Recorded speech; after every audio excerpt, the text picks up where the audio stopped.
I'm Sarah, 29, and I'll never forget the moment my sister Rachel's carefully constructed world came crashing down at our annual family barbecue. The sweet smell of grilled corn and the sound of children's laughter filled the air when Rachel leaned over to me with that familiar smirk and said, "Well, Sarah, at least one of us has to be successful in this family." Before we jump back in, tell us where you're tuning in from, and if this story touches you, make sure you're subscribed, because tomorrow, I've saved something extra special for you. What she didn't know was that her husband's new boss had just walked through our parents' backyard gate, and he was about to reveal a truth that would shatter everything she thought she knew about her perfect life. Growing up as the younger sister to Rachel Martinez has been like living in the shadow of a tornado. She's always been the one who commanded attention wherever she went, with her perfectly styled auburn hair, her expensive taste in clothes, and her ability to make every conversation about her latest achievement.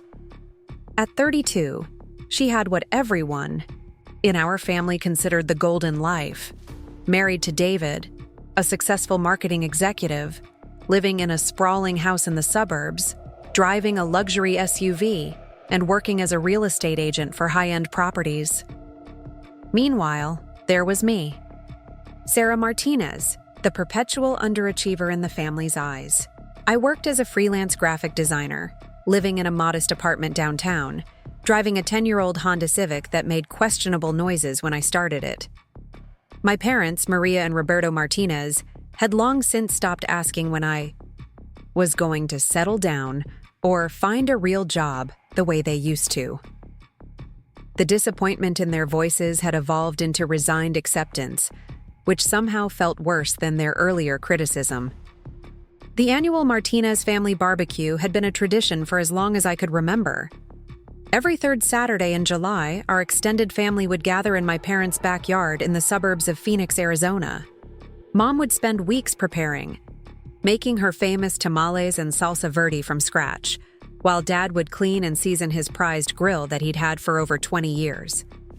Aunts, uncles, cousins, and family friends would arrive throughout the afternoon, creating a chaotic but warm atmosphere that reminded me why I loved our family despite its complications. This particular July afternoon started like any other family gathering. The temperature had reached a sweltering 110 degrees, typical for Phoenix summer, but the monsoon clouds gathering on the horizon promised eventual relief. I arrived at my parents' house around noon, carrying a store-bought dessert that I knew would pale in comparison to the elaborate tres leches cake Rachel always brought, made from scratch with organic ingredients she'd lecture everyone about. Dad was already at his post by the grill, wearing the ridiculous apron that said Grill Master that we'd given him for Father's Day 3 years ago. His salt and pepper hair was hidden under his favorite baseball cap, and he was in his element, turning carne asada and chicken with the precision of a surgeon. The familiar sight made me smile as I approached him with a cold beer from the cooler. "Mija, you made it," he said, accepting the beer gratefully. "How's the design business treating you?" "Can't complain," I replied, which was my standard response. The truth was more complicated. I'd been struggling to find consistent clients, spending most of my time on small projects that barely covered my rent. But admitting that at a family gathering felt like handing Rachel ammunition for her endless comparisons between our lives. "Sarah," my mother's voice called from the kitchen window. "Come help me bring out the food." I made my way through the sliding glass doors into the familiar chaos of my childhood home. Mom was bustling around the kitchen, her graying hair pulled back in a neat bun, wearing her favorite apron decorated with chili peppers. The counters were covered with dishes in various stages of preparation: bowls of fresh guacamole, platters of cheese and crackers, containers of her homemade salsa, and the tamales that had been steaming since early morning. "Take this outside," she instructed, handing me a heavy platter of fresh fruit. "And make sure your Tia Carmen gets some of the watermelon. You know how she loves it." As I balanced the platter and headed back outside, I could hear the familiar sound of Rachel's laughter from the front yard. She always made a grand entrance, ensuring everyone knew she'd arrived. Through the kitchen window, I watched her emerge into the backyard like she was walking a red carpet. Her hair was perfectly styled in loose waves, her makeup flawless despite the heat, and she wore a designer sundress that probably cost more than I made in a month. Behind her walked David, her husband of 5 years, looking like he'd rather be anywhere else. David Chen was an interesting character in our family dynamic. When Rachel first brought him home 7 years ago, everyone was impressed. He was handsome, in an understated way, with kind eyes behind stylish glasses, and he had a successful career in marketing for a tech company. What struck me most about David was how different he seemed from the type of guy Rachel usually dated.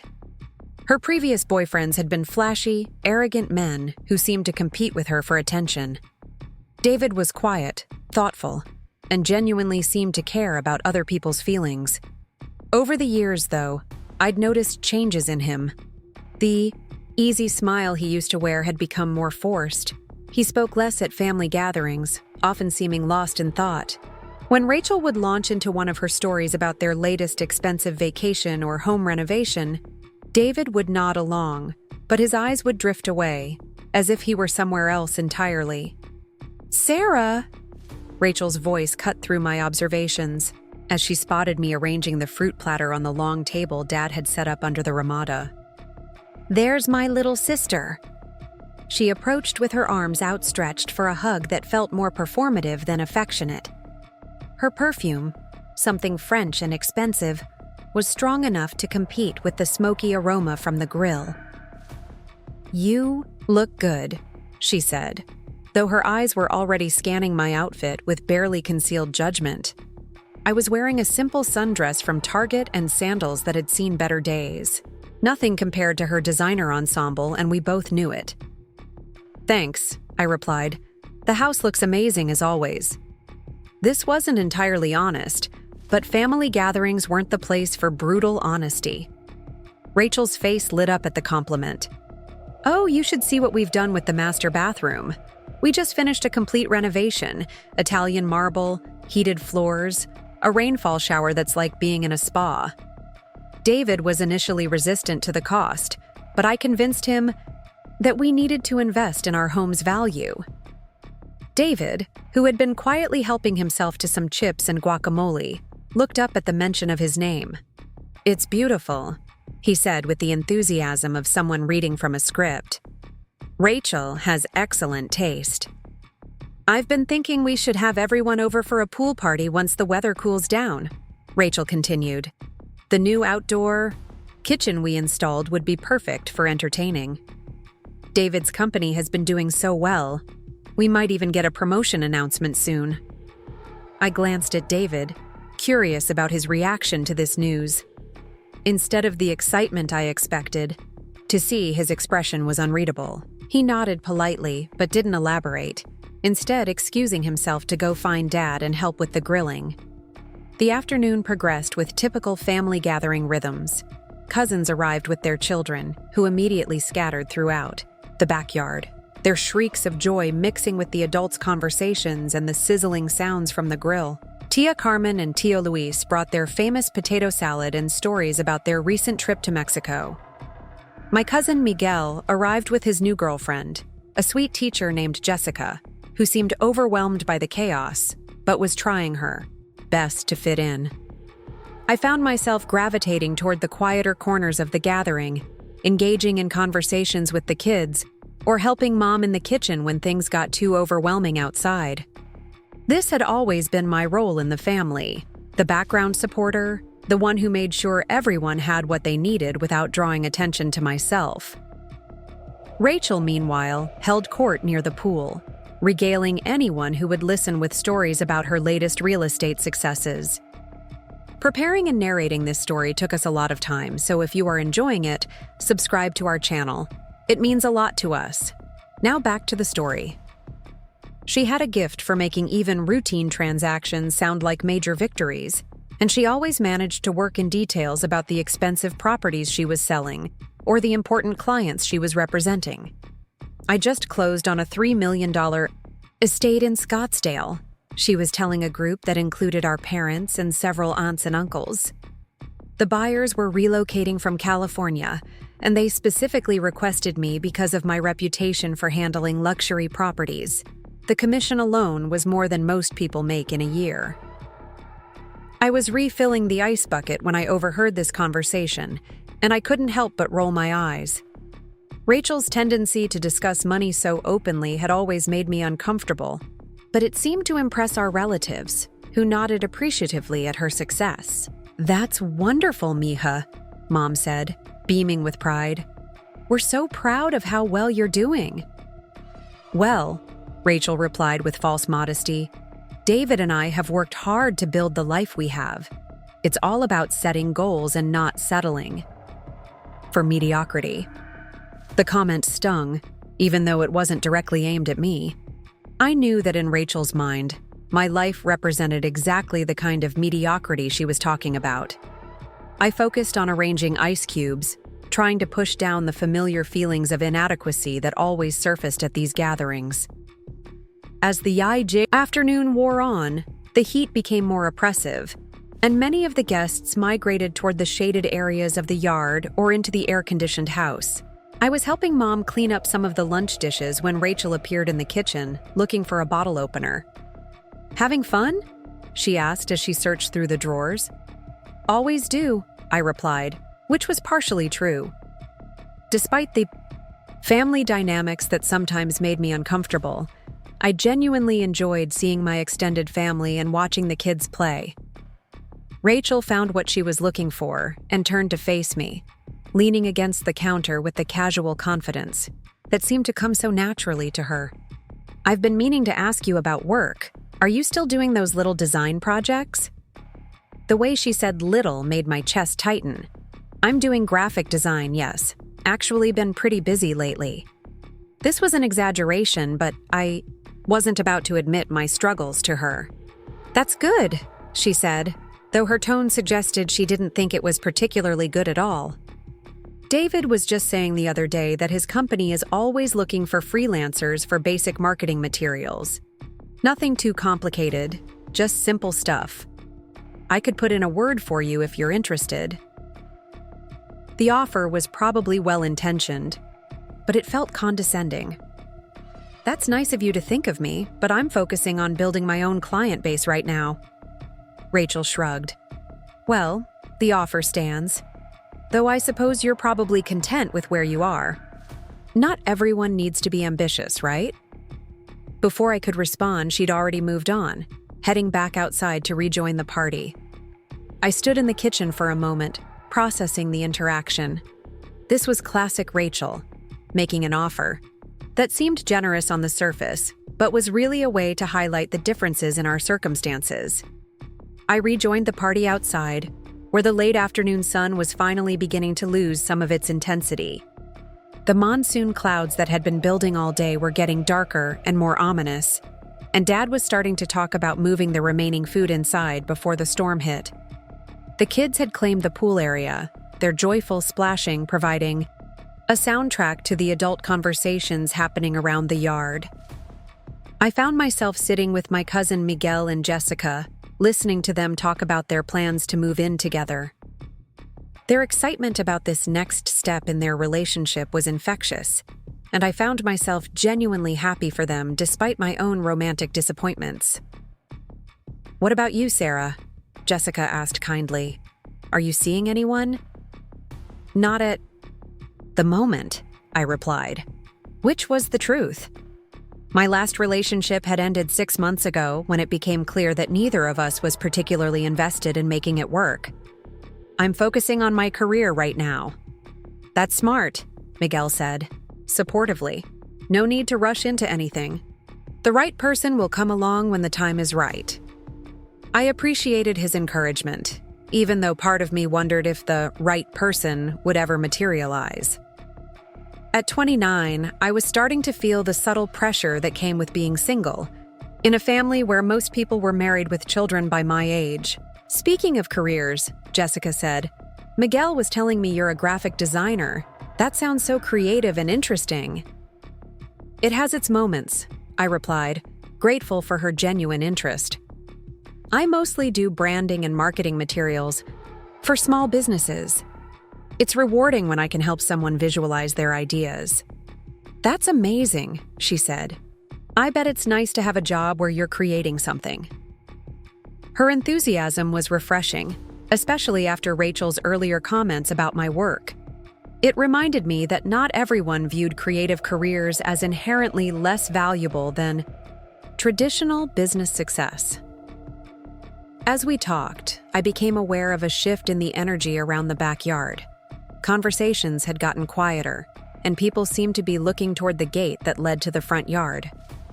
I followed their gaze and saw a man I didn't recognize walking through the gate, looking slightly uncertain as he took in the gathering. He appeared to be in his 40s, with graying hair and a friendly face, wearing casual clothes that suggested he was trying to fit in with the backyard barbecue atmosphere. He was carrying a bottle of wine and looking around as if he was searching for someone specific. "Can I help you?"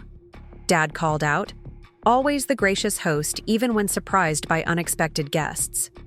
"I'm looking for David Chen," the man replied. "I'm Tom Wilson, his new boss at the company. He invited me to stop by if I was in the neighborhood, and I happened to be nearby visiting my mother." The revelation that this was David's new boss sent a ripple of interest through the gathered family members.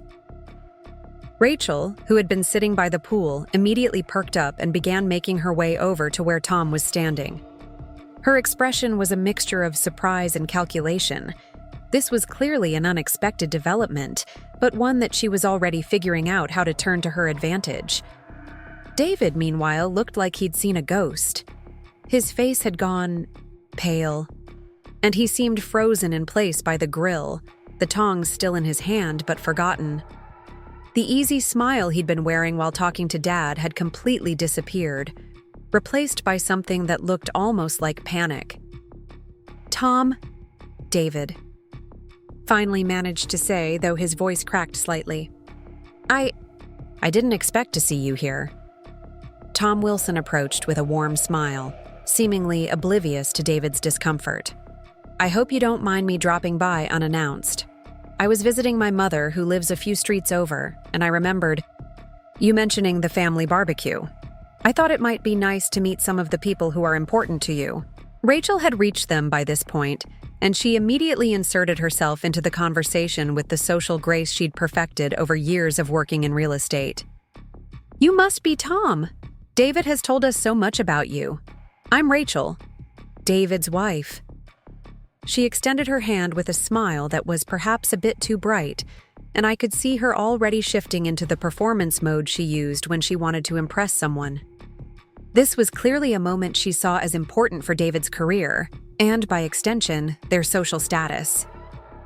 "It's wonderful to meet you, Rachel," Tom replied, shaking her hand warmly.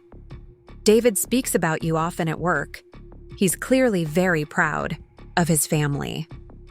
"Well, we're proud of him too," Rachel replied smoothly. "He works so hard, and we know how much his career means to him. Please come meet everyone. We'd love to have you join us." As Rachel began leading Tom around the backyard, introducing him to various family members, I watched David's face carefully. Instead of the pride or excitement I would have expected him to show when his boss was meeting his family, he looked increasingly uncomfortable. His shoulders were tense, and he kept glancing around as if he was looking for an escape route. Tom, for his part, seemed genuinely pleased to be there. He accepted a beer from Dad, complimented Mom on the delicious smells coming from the kitchen, and made polite conversation with the relatives Rachel introduced him to. He had an easy, unpretentious manner that seemed to put most people at ease. "This is such a lovely gathering," Tom said to my parents. "David always talks about how close his family is. It's clear he comes from good people."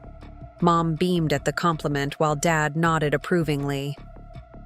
"David's been part of our family for years now," Dad replied. "We couldn't ask for a better son-in-law." "That's wonderful to hear," Tom said. "Family is so important, especially in our line of work. The pressure can be intense, so having a strong support system makes all the difference. Rachel was hanging on every word, clearly pleased with how well this unexpected encounter was going. David is so dedicated to his work, she added. He's always talking about the projects he's working on and how much he enjoys the challenges of the industry. Something flickered across Tom's face at this comment. Just a brief expression that I might have missed if I hadn't been watching carefully. It was subtle, but it looked like confusion or perhaps surprise.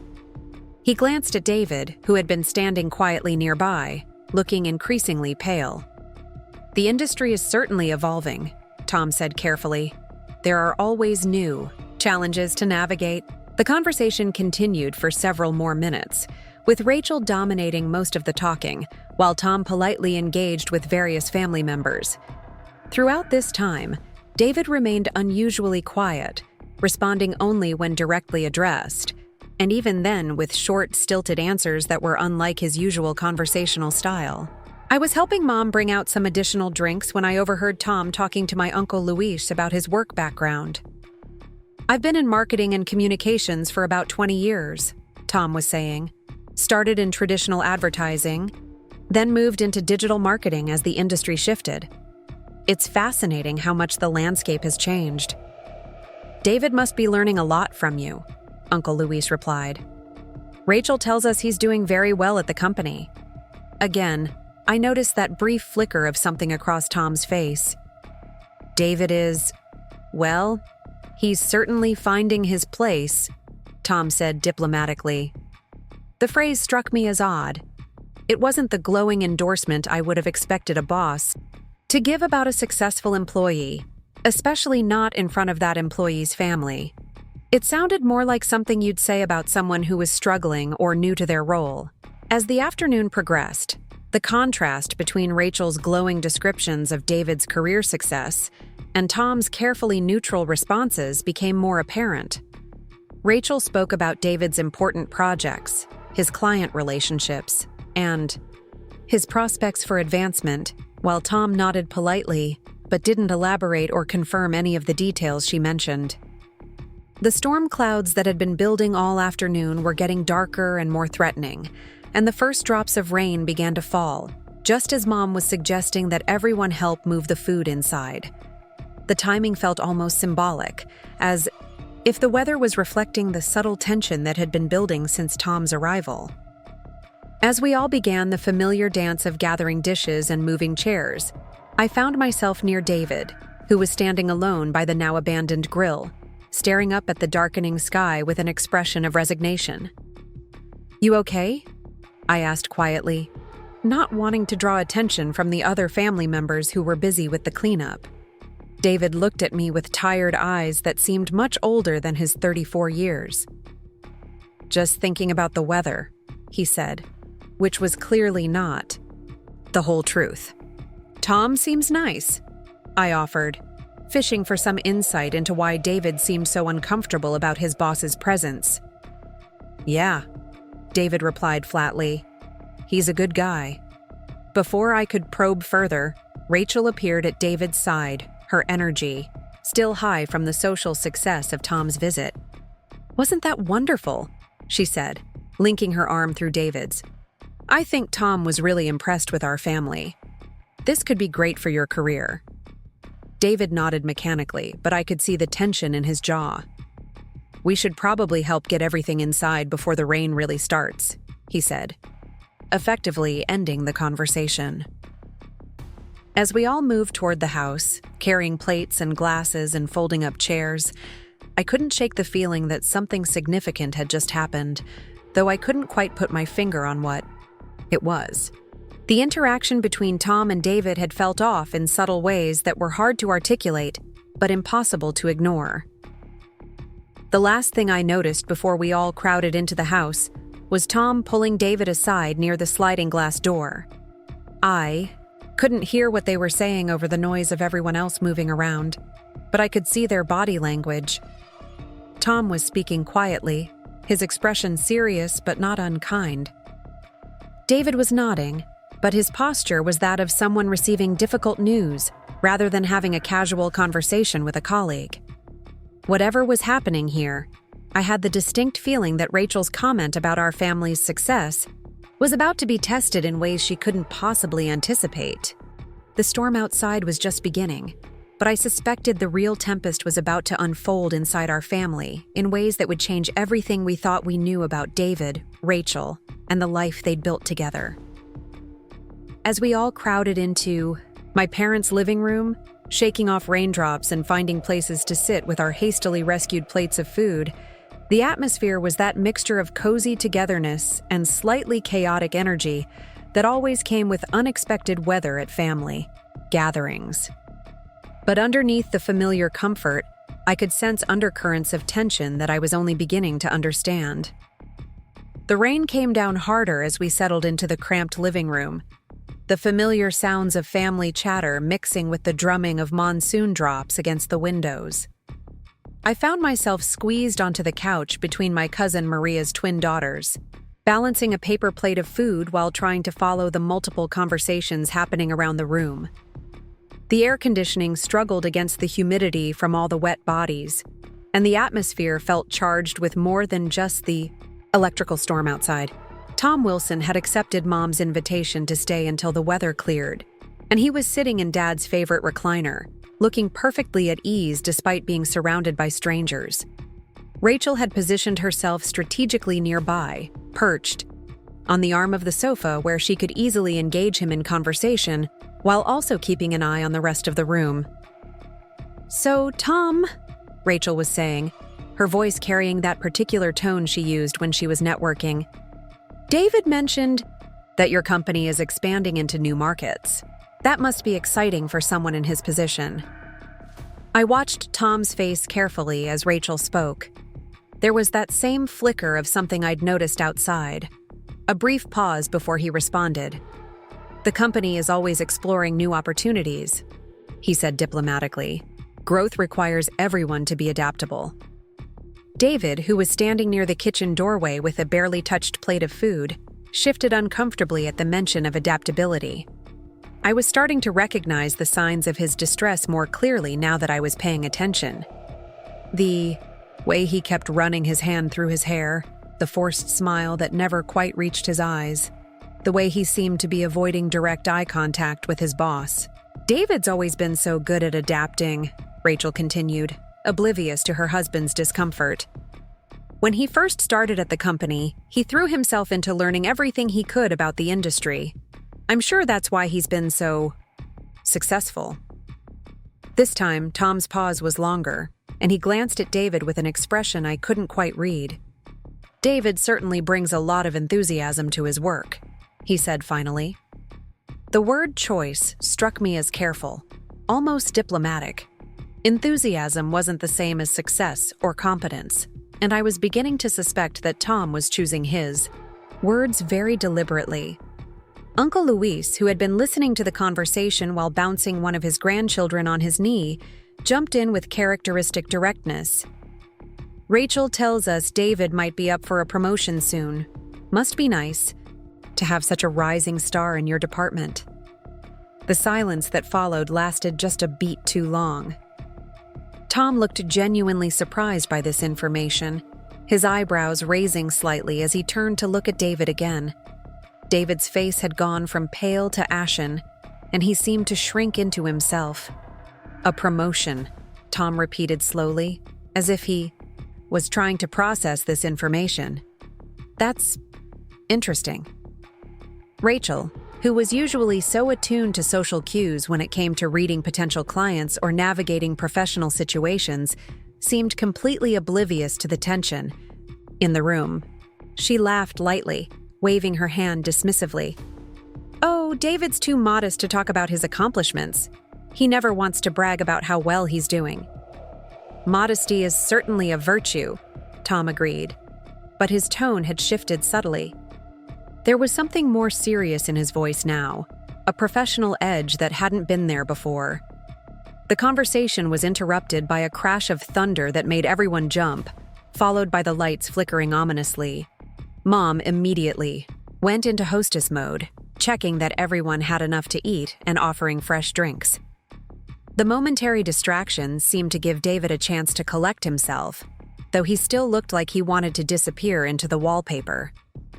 I excused myself from the couch, ostensibly to help Mom in the kitchen, but really because I wanted to observe the dynamics from a different angle.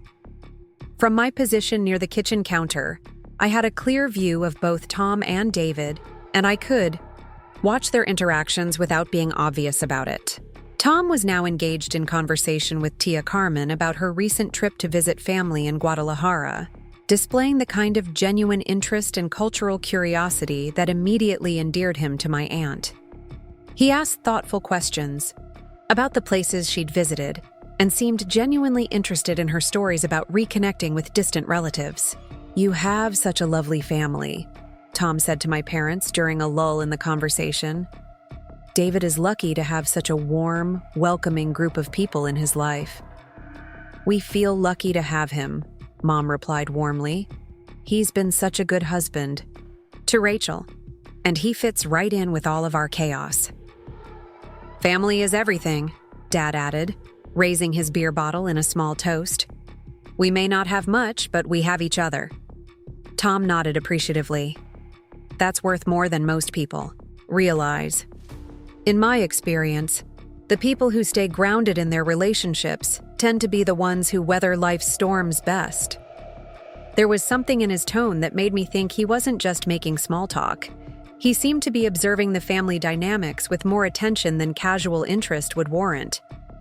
When his eyes met mine across the room, I had the distinct impression that he was also watching me watch him. Rachel, meanwhile, had moved to sit next to David on the love seat, her hand resting possessively on his thigh. She was back to regaling Tom with stories about their life together, their recent vacation to Cabo, the home renovations they'd completed, and their plans for the future. "We're thinking about starting a family soon," she was saying, though this was news to me and apparently to David, judging by his startled expression. David's career is really taking off, and I think we're at a point where we can provide the stability that children need. Tom's expression remained politely neutral, but I caught him glancing at David again. David was staring down at his hands, his jaw clenched so tightly I could see the muscle jumping. "Children are a blessing," Tom said carefully. "They certainly change your perspective on what's important in life." "Do you have kids?" Rachel asked. "Two," Tom replied, his face softening genuinely for the first time since the conversation about David's career had begun. "A son who's 15 and a daughter who's 12. They keep me humble and remind me daily that there are more important things than work success."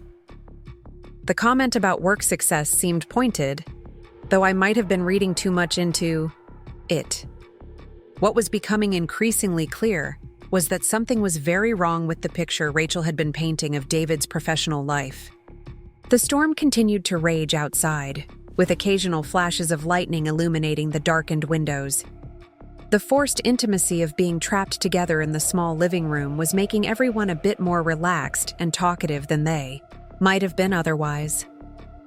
Several of my cousins had started sharing embarrassing childhood stories, much to their children's delight and their own mortification.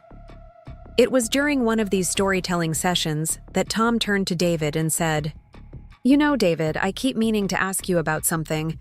There seems to be some confusion about your role at the company." The room didn't exactly fall silent, but the energy shifted. Those who were paying attention could sense that something important was about to be discussed.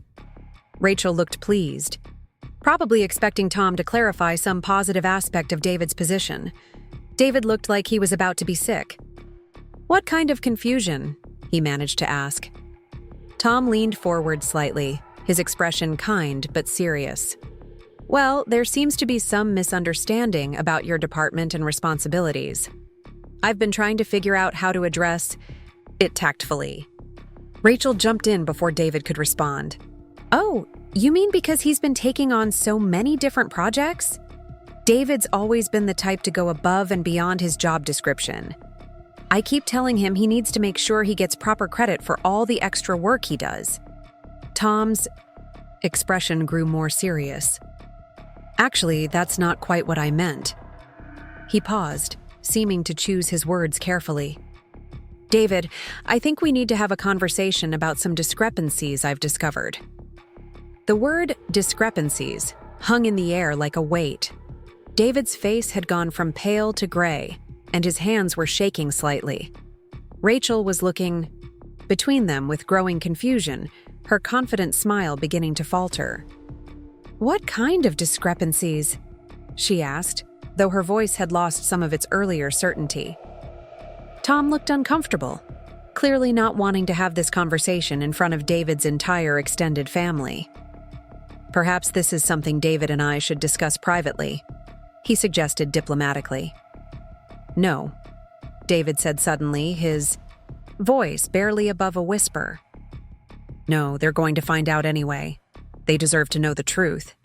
Rachel was staring at her husband now, alarm creeping into her expression. David, what's going on? What truth? David closed his eyes for a moment, taking a deep breath like a man preparing to jump off a cliff. When he opened them again, he looked directly at Tom. You found out about the reports, didn't you? Tom nodded gravely. Among other things, yes. The room had gone quiet now, even the children sensing that something serious was happening among the adults. Rachel was gripping David's arm, her knuckles white. What reports? David, you're scaring me. I've been falsifying project reports, David said, his voice flat and mechanical. For about 8 months now. Creating fictional client presentations, inflating revenue numbers, claiming work that was done by other departments. The confession hit the room like a physical blow. Rachel's face went through a series of expressions: confusion, disbelief, and then dawning horror as the implications began to sink in. That's not possible, she said, her voice rising slightly. David, that's not funny. Tell them you're joking. David looked at his wife with eyes full of pain and regret. I'm not joking, Rachel. I haven't been joking about any of it. Tom cleared his throat gently. I'm sorry this is coming out this way, in front of your family. I really hoped we could handle this privately. Handle what privately? Rachel demanded, her voice becoming shrill. David, I don't understand what's happening here. David ran his hands through his hair, a gesture I now recognized as his way of dealing with extreme stress. Rachel, I lost my job 6 months ago. I've been lying to you about everything since then. The silence that followed was deafening. Even the storm outside seemed to have quieted, as if nature itself was holding its breath for the fallout from this revelation. Rachel stared at her husband as if she'd never seen him before. That's impossible, she repeated, but her voice was weaker now.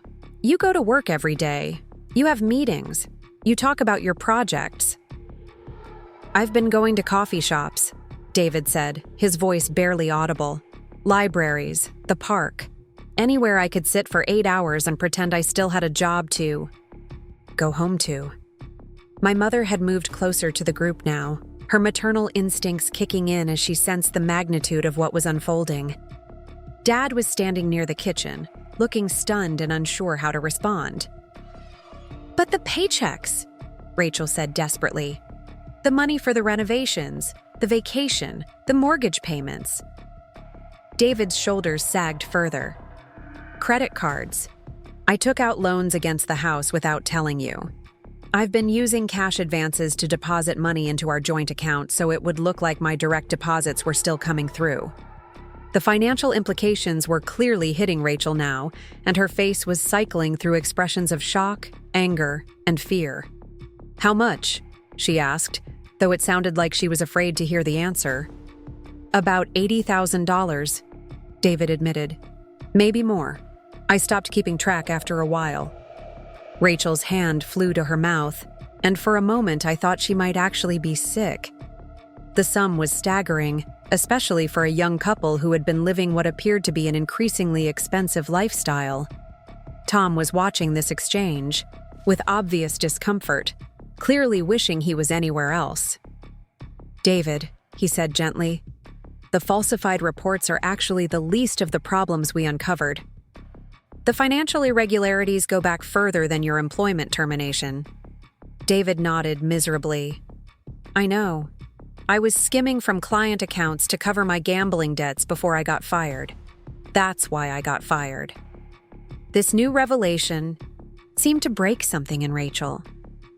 She stood up abruptly, stumbling slightly as if the world had literally shifted beneath her feet. Gambling debts? She repeated. What gambling debts? Online poker, David said, not looking at her. Sports betting. It started small, just something to do during lunch breaks. But then I started losing more than I could afford. And I thought, I could win it back if I just played a little longer, bet a little more. The classic pattern of gambling addiction was becoming clear even to those of us who had never dealt with it directly. Rachel was shaking her head slowly, as if she could somehow deny the reality of what she was hearing. How long? She asked. 2 years, David replied. Maybe longer. It's hard to remember exactly when it stopped being recreational. Rachel looked around the room as if seeing it clearly for the first time. All of our relatives were watching this intimate family crisis unfold, and I could see the humiliation beginning to register alongside her shock and anger. I need some air, she said suddenly, heading toward the sliding glass door that led to the covered patio. Rachel, wait! David called after her. But she was already outside, standing in the shelter of the Ramada while the rain continued to pour down around her. David started to follow her, but Tom put a gentle hand on his arm. Maybe give her a few minutes, he suggested kindly. This is a lot to process. The room remained uncomfortably quiet, with family members unsure whether to leave, try to help, or pretend they hadn't just witnessed the complete implosion of what they'd thought was a successful marriage. Mom was the first to break the silence, moving toward David with the kind of maternal concern she'd shown all of us during various crises over the years. Mijo, she said softly, using the term of endearment she reserved for moments of particular tenderness. Are you okay? Do you need anything? David looked up at her with eyes that were red-rimmed and exhausted. I'm so sorry, Mrs. Martinez. I never wanted any of this to come out this way, especially not in front of everyone. Don't worry about us, Mom replied firmly. We're family. Family means you don't have to face things alone. Dad, who had been standing quietly through this entire exchange, finally spoke up. Son, he said, his voice gruff with emotion, what can we do to help? The simple offer of support seemed to break David's remaining composure. His shoulders began to shake, and tears that had been building throughout this awful confession finally began to fall. Tom, who had been sitting quietly through this family moment, cleared his throat gently. David, I think we should talk about next steps. There are going to be legal implications from the financial irregularities, and you'll need to consult with an attorney. David nodded, wiping his eyes with the back of his hand. I know.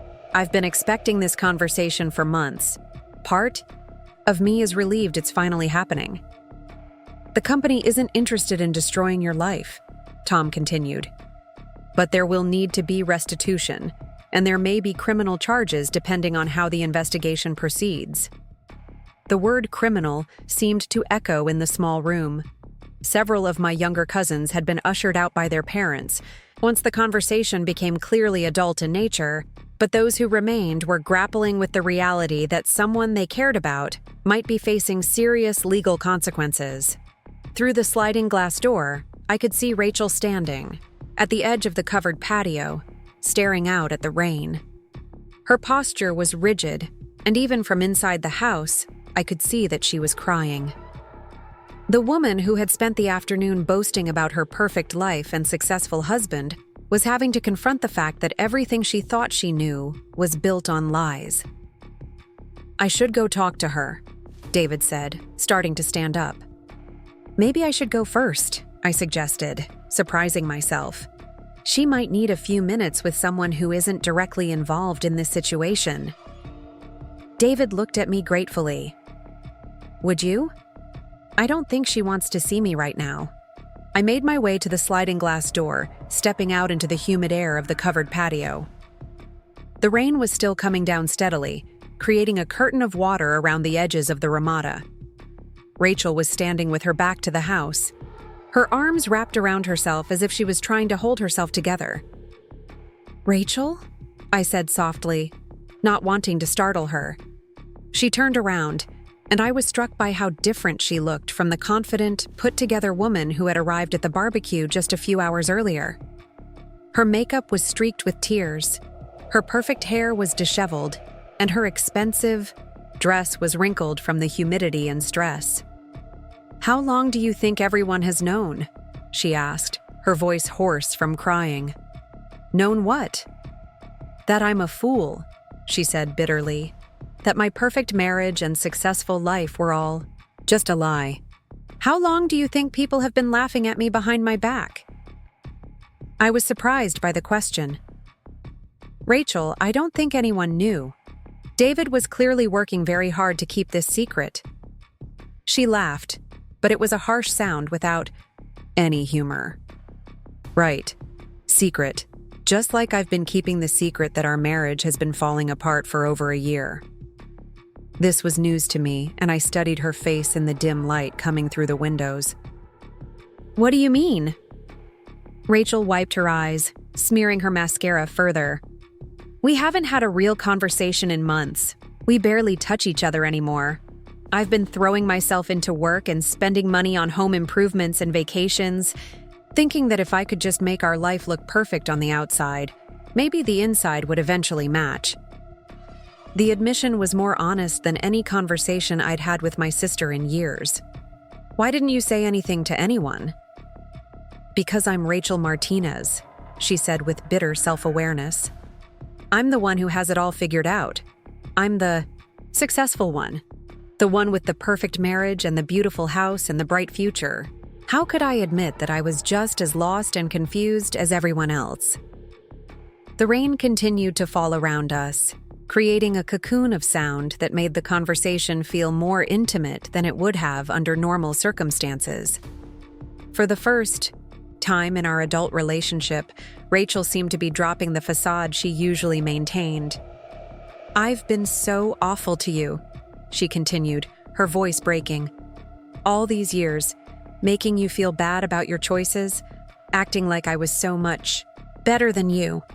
And the whole time, my life was falling apart." I didn't know what to say to that. Part of me wanted to tell her that her behavior had indeed been hurtful, but this didn't seem like the time for that conversation. She was already dealing with enough pain and humiliation. "What are you going to do now?" I asked instead. Rachel stared out at the rain for a long moment before answering. "I honestly don't know. Our house is going to go into foreclosure. Our credit is probably destroyed. David might go to prison." She paused, taking a shaky breath. "I don't even know who my husband really is anymore." The sliding glass door opened behind us, and David stepped out onto the patio. He looked hesitant, unsure of his welcome, but also determined to face whatever came next. "Rachel," he said quietly, "can we talk?" Rachel looked at him for a long moment, and I could see her trying to reconcile the man standing before her with the person she thought she'd married. "I don't know what there is to say, David. You've been lying to me about everything for months."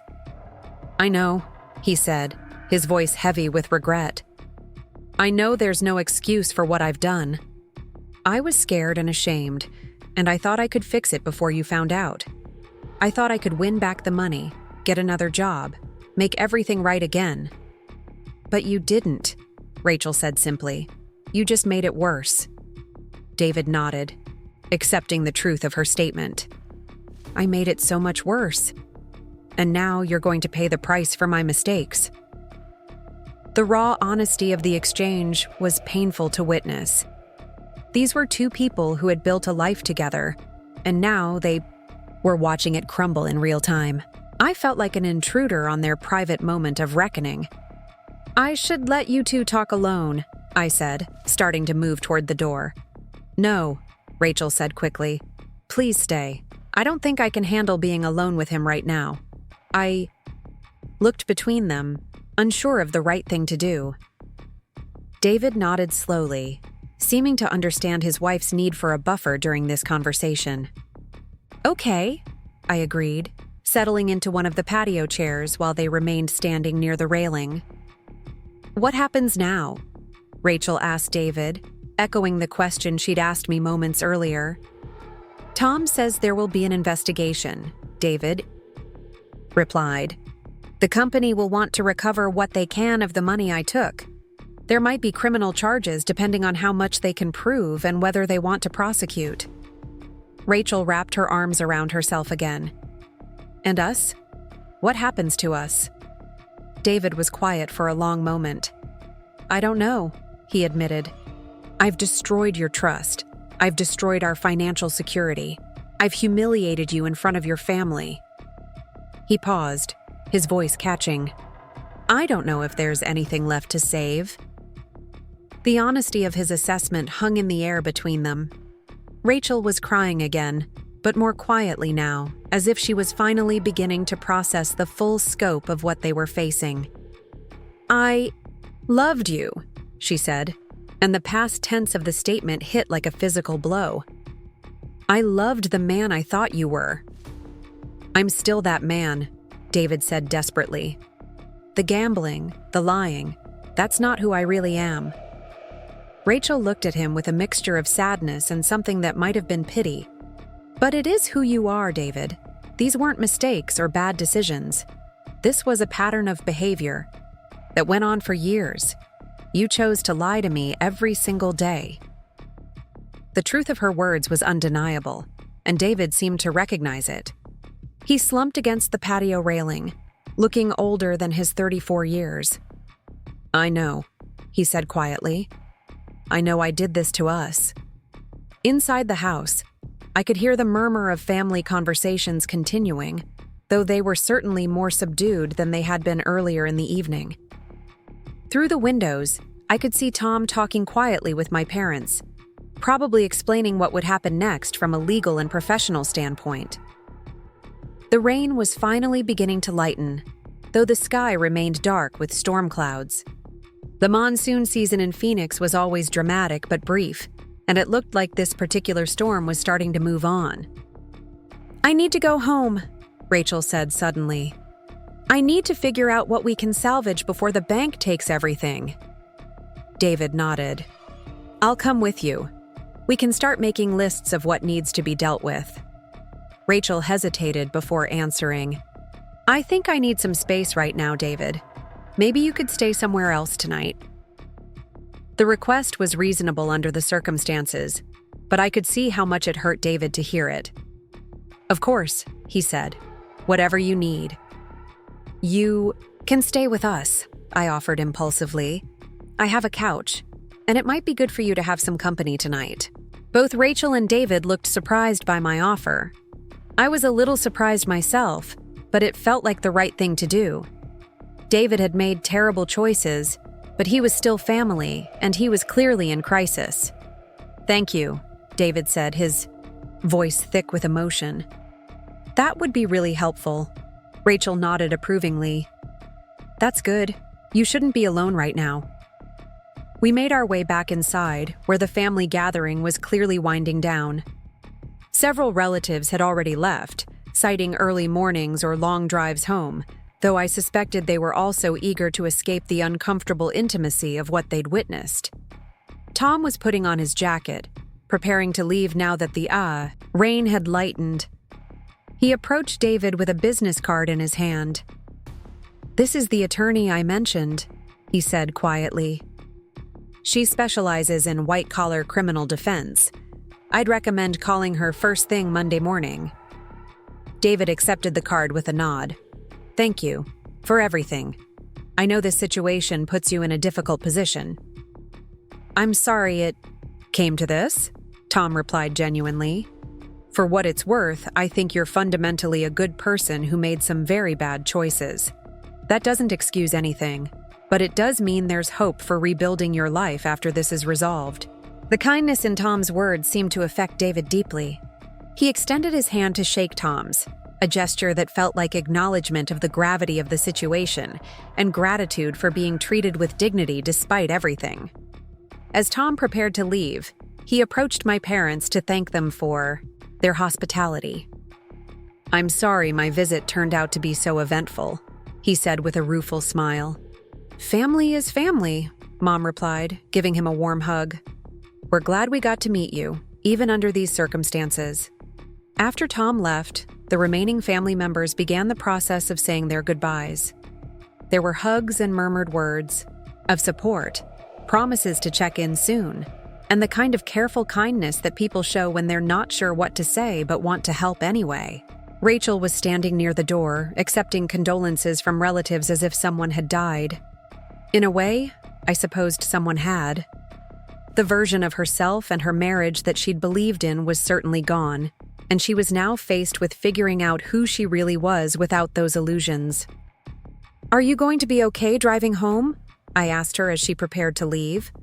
She nodded, though she still looked shaken. "I'll be fine. I just need to get home and start figuring out what comes next." David was gathering his things, which consisted mainly of his phone and wallet since he hadn't expected to be staying anywhere other than his own home tonight. The simplicity of his possessions seemed to underscore how much his life had changed in the span of a single afternoon. As we prepared to leave, Mom pulled me aside. "Are you sure you want to do this?" she asked quietly. "You don't have to take care of him just because he's family." "I know," I replied, "but I think he needs someone right now, and Rachel needs space. It's just for one night." Mom nodded, though she still looked concerned. "Just be careful, Mija. People in crisis don't always make good decisions." The drive to my apartment was quiet, with David staring out the passenger window at the wet streets and the occasional flash of lightning in the distance. The storm had moved on, but its effects were visible everywhere. Puddles reflecting the streetlights, palm fronds scattered across sidewalks, and the clean, fresh smell that always followed monsoon rains in the desert. "Thank you," David said as I pulled into my apartment complex parking lot. "I know this is awkward for you." "It's not awkward," I replied, though that wasn't entirely true. "It's just unusual." Inside my small apartment, I found myself seeing the space through David's eyes. My furniture was secondhand but comfortable, my walls decorated with some of my own graphic design work and photographs from various trips. It was modest, but warm, a reflection of priorities that were very different from the ones that had driven David and Rachel to their current crisis. "You can have the couch," I said, getting out spare blankets and pillows. "The bathroom is down the hall, and help yourself to anything in the kitchen." David settled onto the couch with the exhausted posture of someone who had been carrying a tremendous weight for a very long time. "Sarah," he said as I was heading to my bedroom, "can I ask you something?" "Sure." "Did you ever suspect that something was wrong? With me, I mean. Did I seem different to you over the past few months?" I considered the question carefully. "I noticed that you seemed stressed at family gatherings," I admitted. "And you were quieter than you used to be. But I thought it was just work pressure or marriage stuff. I never imagined anything like this." David nodded slowly. "I got so good at pretending that I almost started believing it myself. Some days I would forget that I didn't actually have a job to go to." The admission was heartbreaking in its honesty. I could see how someone could get trapped in a lie that grew bigger and more complicated every day until it became easier to maintain the fiction than to face the truth. "What will you do now?" I asked. "I don't know," he said, echoing Rachel's earlier words. "Call that lawyer on Monday, I guess. Start figuring out how to make amends for the damage I've caused. Try to rebuild some kind of life from whatever's left." The enormity of the task ahead of him was daunting. He was facing potential criminal charges, financial ruin, the loss of his marriage, and the complete reconstruction of his identity and his relationships with everyone who mattered to him. "For what it's worth," I said, I think Tom was right. You're a good person who made bad choices. That doesn't make the consequences any less serious, but it does mean you have the capacity to learn from this and become someone better. David looked up at me with something that might have been the first hint of hope I'd seen in his eyes all evening. I hope you're right, he said quietly. I really hope you're right. As I finally headed to my bedroom, leaving David alone with his thoughts and his regrets, I reflected on how quickly everything had changed. This morning, Rachel had been the sister with the perfect life, and I had been the disappointment. Tonight, those roles felt meaningless in the face of the very real human struggles we were all dealing with. The sound of David quietly crying in my living room followed me down the hallway, a reminder that behind every facade of success or failure, there are real people making real choices and living with real consequences. Tomorrow would bring new challenges for all of us, but tonight, at least, no one had to face their crisis alone. 3 months after the barbecue that changed everything, I was sitting in a coffee shop downtown when I received a text from Rachel asking if we could meet. It had been weeks since we'd spoken directly, though I'd heard updates through Mom about the divorce proceedings and David's legal situation. The formal tone of her message suggested this wasn't going to be a casual sister chat.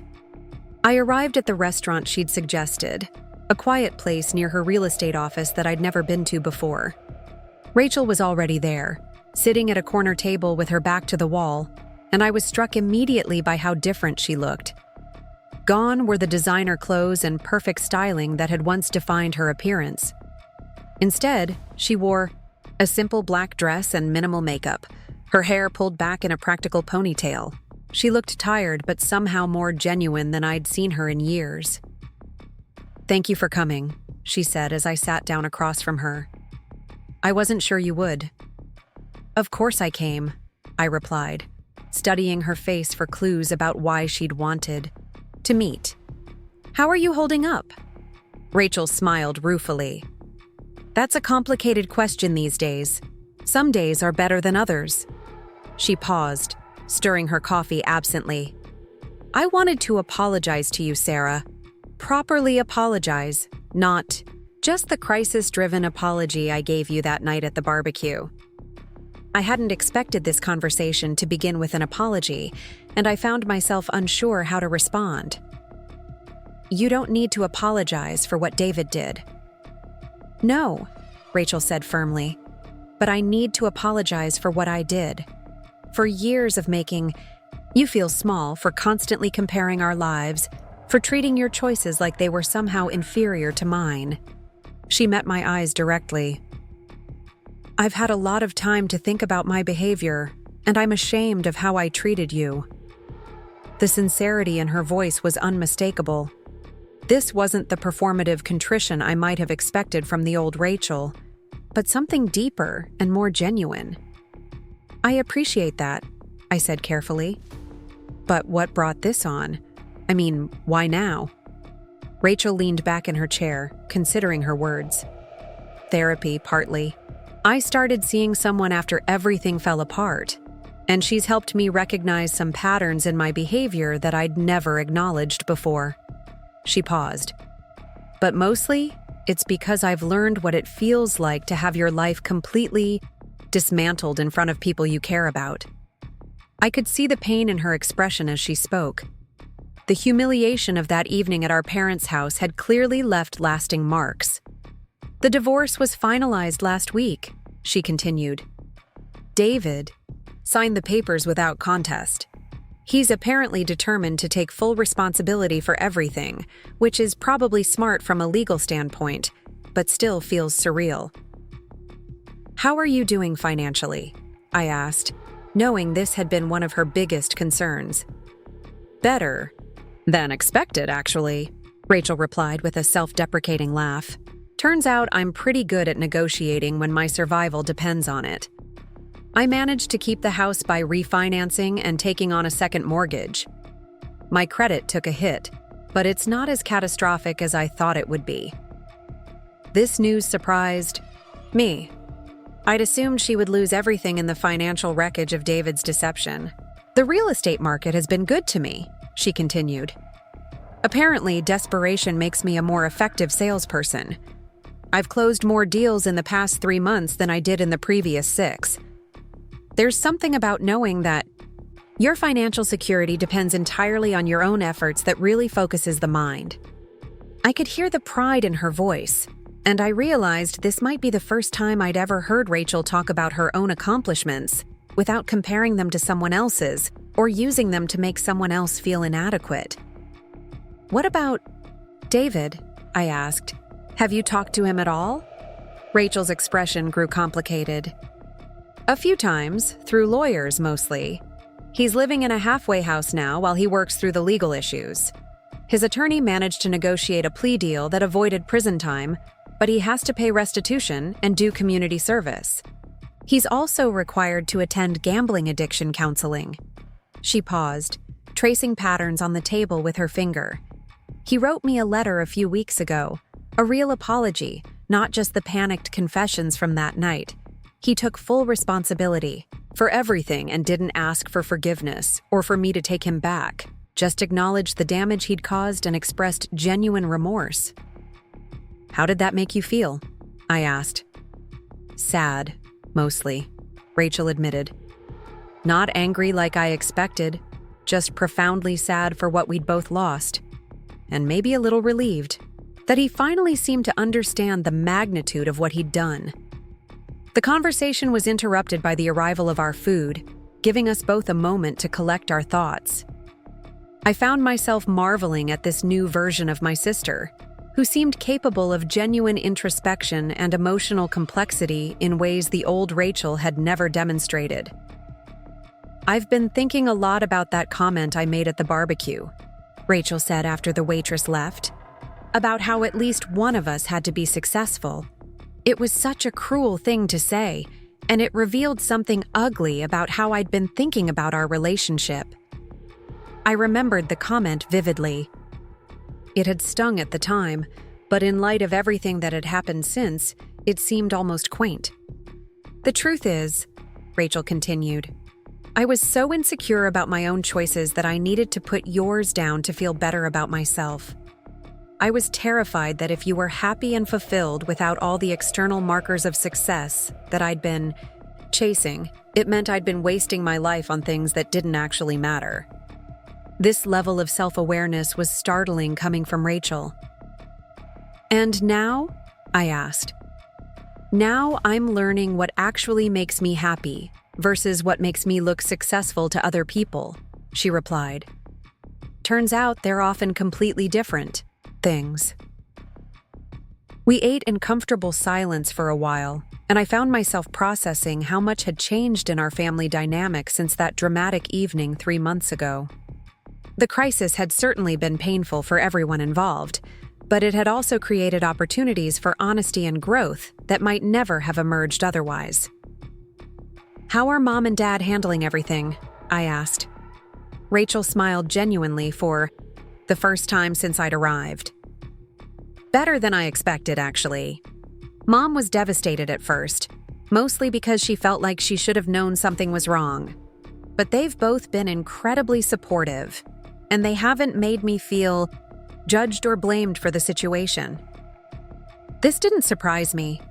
Our parents had always been good at rallying around family members during crises, regardless of the circumstances that had created those crises. "Dad actually helped me move some furniture when David left," Rachel continued. "We had this long conversation while we were rearranging the living room, and he told me he was proud of how I was handling everything. He said it took courage to rebuild your life from scratch, and that he'd always known I had that kind of strength, even when I was making questionable choices." I could picture this conversation perfectly. Dad had always been better at showing his love through actions than words, and helping Rachel physically rebuild her living space was exactly the kind of gesture he would make. "What about David's relationship with the family?" I asked. "Do Mom and Dad still consider him part of the family?" Rachel considered this question carefully. "It's complicated. They're disappointed and hurt by what he did, obviously. But I think they also recognize that he's dealing with an addiction that drove a lot of his behavior. Mom still asks about him sometimes, and I know she worries about whether he's getting the help he needs. The compassionate response didn't surprise me, but it did speak to the depth of the relationships David had built with our family over the years he'd been with Rachel. Even his betrayal hadn't completely erased the affection they felt for him. He asks about all of you in his letters, Rachel added quietly. He feels terrible about disappointing everyone, especially Mom and Dad. I think their opinion of him mattered more than he ever let on. The conversation was beginning to feel heavy with all the complex emotions surrounding David's situation, so I decided to shift the focus back to Rachel's current life. "Are you dating anyone?" I asked, immediately regretting the question when I saw her expression. Rachel laughed, but not unkindly. "Sarah, 6 months ago, I discovered that my husband had been living a completely fabricated life for over a year. I'm nowhere near ready to trust someone else with my heart again." The response was fair, and I felt foolish for asking. "Sorry, that was insensitive." "No, it's a natural question," Rachel assured me. "And honestly, it's probably healthy that I'm not rushing into anything new. I'm learning a lot about myself by being alone for the first time since college. I'm discovering what I actually enjoy doing when I'm not trying to maintain an image or compete with anyone." This intrigued me. "Like what?" "I've started painting again," Rachel said, her face brightening. "Remember how I used to love art class in high school? I'd completely forgotten about that until I found some old canvases in the garage a few weeks ago. I set up a little studio in the spare bedroom, and I've been working on landscapes mostly. It's incredibly peaceful." The idea of Rachel painting landscapes was so different from the image I had of her that I had trouble picturing it. But there was something in her expression as she talked about it that convinced me she was telling the truth. "I'd love to see some of your work sometime," I said, and I meant it. "Really?" Rachel looked genuinely pleased.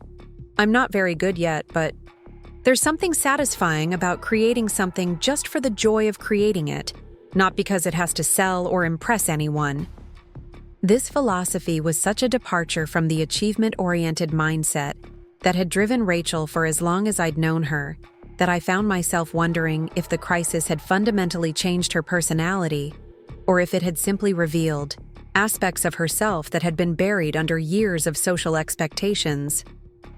Our conversation was interrupted by Rachel's phone buzzing with what appeared to be a work call. She glanced at the screen and then at me apologetically. "I'm sorry, I need to take this. It's a client who's been trying to reach me all morning." I nodded, and she stepped outside to handle the call. Through the restaurant window, I could see her pacing slightly as she talked, but her body language was confident and professional. Whatever challenges she was facing in her personal life, she seemed to have found her footing professionally. When she returned, she looked energized in a way I hadn't seen earlier in our conversation. "Good news?" I asked. "Very good news," Rachel confirmed. "That was a couple who want to list their house with me. It's a high-end property, and they specifically requested me based on a referral from another client." She paused, looking almost embarrassed. "I'm sorry, I don't mean to sound like I'm bragging." "You're not bragging," I assured her. "You're excited about your work, and you should be. There's a difference." Rachel smiled gratefully. "You're right. I guess I'm still learning how to talk about my successes without either putting myself down or putting other people down in the process." As our lunch drew to a close, Rachel became more serious again. "There's something else I wanted to talk to you about," she said. "I've been thinking about how isolated I let myself become over the years. I was so focused on maintaining the perfect marriage and the perfect image that I didn't invest in friendships or family relationships the way I should have. I wasn't sure where this was leading, but I could see that it was important to her. I'd like to change that," she continued. "I'd like to have a real relationship with you, Sarah. not the competitive surface-level thing we've had for years, but an actual sisterly relationship where we support each other and enjoy each other's company.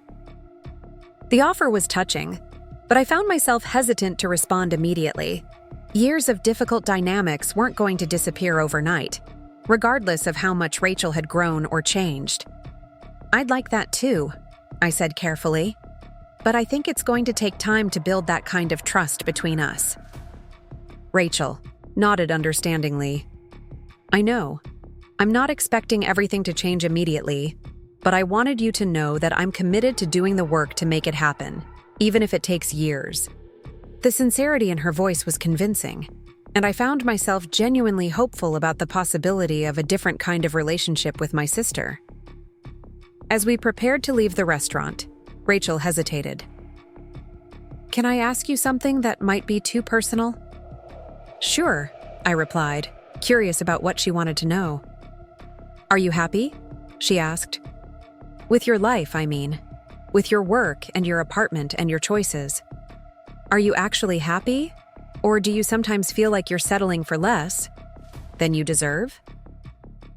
The question caught me off guard because it required me to examine my own life with the same honesty Rachel had been applying to hers. "Most of the time, yes," I answered after thinking about it. "I mean, I'd like to be more financially secure, and I sometimes worry about whether I'm building toward anything meaningful long-term. But I genuinely enjoy the work I do, and I like the flexibility my lifestyle gives me." Rachel nodded thoughtfully. "I think that's what I was missing for so long. I had all the external markers of success, but I wasn't actually enjoying my life day to day. Everything felt like it was in service of maintaining an image rather than building genuine happiness." We exchanged a quick hug goodbye in the parking lot, and I was struck by how different it felt from the performative embraces we'd shared at family gatherings in the past. This felt genuine, like the beginning of something real between us. Driving home, I reflected on how much had changed since that stormy afternoon at the family barbecue. David's deception had certainly caused tremendous pain and disruption, but it had also forced all of us to examine aspects of our lives and relationships that we might have continued to ignore indefinitely. The following week, I received an unexpected call from David. I hadn't spoken to him since the night he'd stayed on my couch, and I wasn't sure what to expect from the conversation. "I hope it's okay that I'm calling," he said after identifying himself. "I got your number from Rachel. I wanted to thank you for your kindness that night when everything fell apart." His voice sounded different somehow, clearer and more settled than it had during the crisis 3 months earlier. "How are you doing?" I asked. "Better than I probably deserve to be," David replied honestly. "The legal situation is resolved, which is a huge relief. I'm working again, just basic construction work, but it's honest work, and it pays enough to cover my expenses and the restitution payments." I was glad to hear that he'd found employment, knowing how difficult it could be for someone with his recent history to find work. "I'm also working with a counselor who specializes in gambling addiction," he continued. "It's hard work, but I'm finally understanding some of the patterns that led me to make such destructive choices." "That's really good to hear," I said, and I meant it. "I know I don't have any right to ask this," David said hesitantly, "but would you tell your parents that I think about them often? And that I'm grateful for how they treated me that night, even after they learned the truth about what I'd done?" "Of course," I replied. "They ask about you sometimes. They're concerned about your well-being." There was a long pause before David spoke again. "I don't expect forgiveness from anyone," he said quietly. "I know the damage I caused can't be undone. But I want you to know that I'm committed to becoming someone worthy of the kindness your family showed me, even if it's too late to repair the relationships I destroyed." The conversation stayed with me for days afterward. There was something in David's voice that suggested genuine change rather than just remorse, though I recognized that only time would tell whether his commitment to personal growth was sustainable.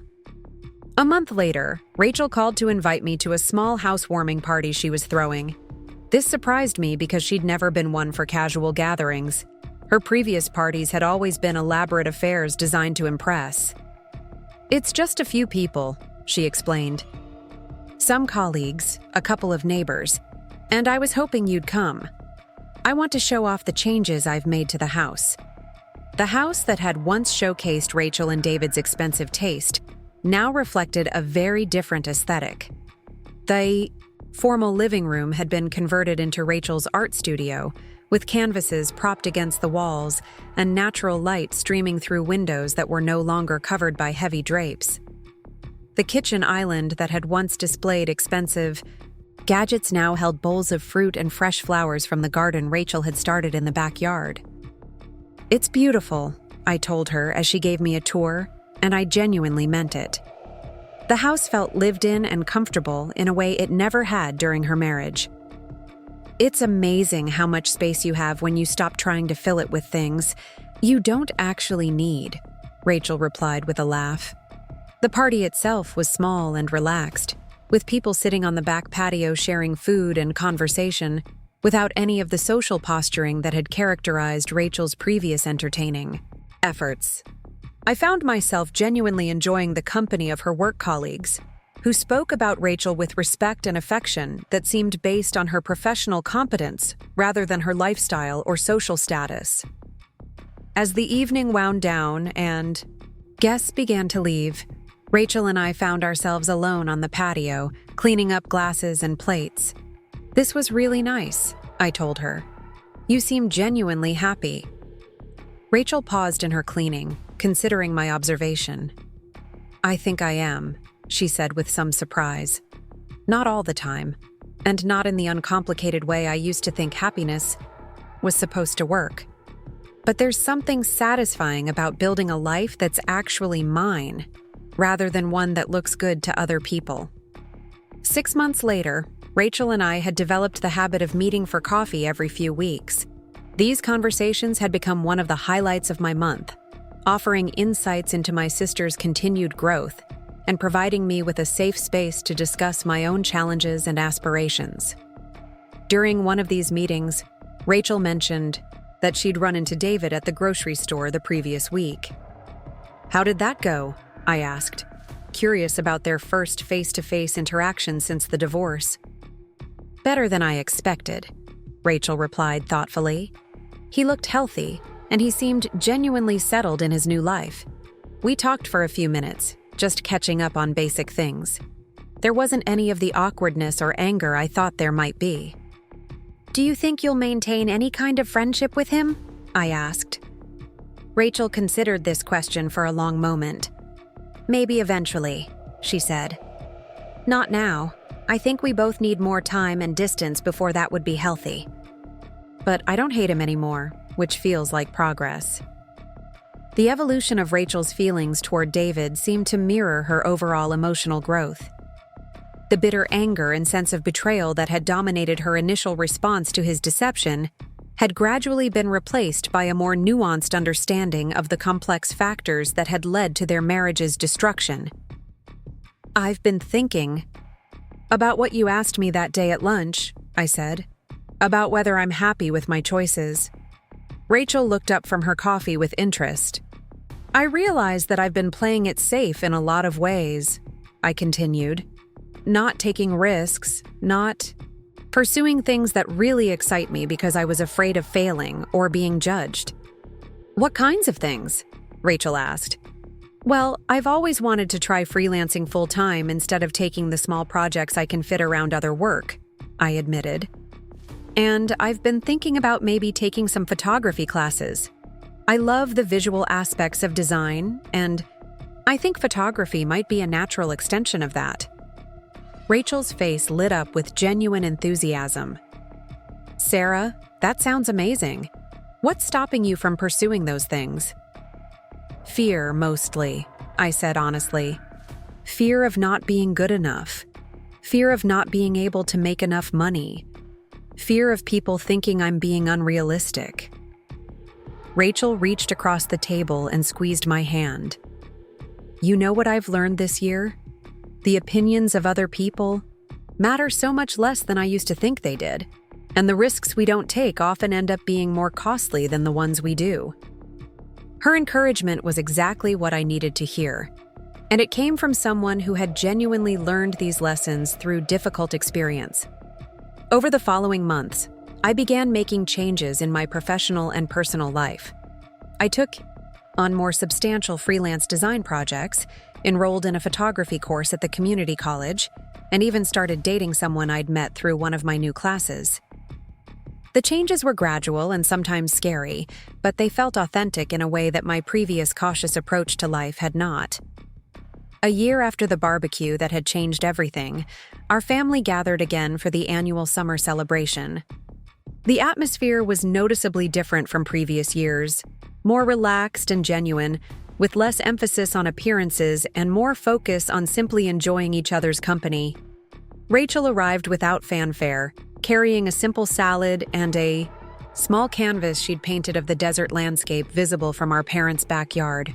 She seemed comfortable in her own skin in a way that would have been unimaginable during her marriage. "Where's David this year?" asked Tia Carmen, who had always been fond of him. "He's doing well," Rachel replied without discomfort. "Living his own life, working on his recovery. We exchange Christmas cards now, but we're not really in each other's lives anymore." The response was matter-of-fact and free of bitterness, suggesting that Rachel had truly made peace with the end of her marriage. As the afternoon progressed, I found myself reflecting on how much growth and change had emerged from what had initially seemed like a purely destructive event. David's deception had certainly caused tremendous pain, but it had also created opportunities for authenticity and growth that might never have emerged if the facade of their marriage had continued indefinitely. Rachel was happier and more genuine than I'd ever seen her. David, from what we heard through occasional updates, was rebuilding his life on a foundation of honesty and accountability. Our family relationships had deepened through our shared experience of crisis and recovery. Most importantly, I had learned to value my own choices and pursue my own dreams without constantly comparing myself to others or seeking external validation for my decisions. The afternoon storm that year was gentler than the previous year's dramatic monsoon. The rain fell steadily but peacefully, creating a pleasant backdrop to our family conversations, rather than forcing us all inside for uncomfortable intimacy. As I watched my family laughing and talking together, I realized that sometimes the most devastating storms are the ones that clear away what was never meant to last, making room for something stronger and more authentic to grow in its place. Up next, you've got 2 more standout stories right on your screen.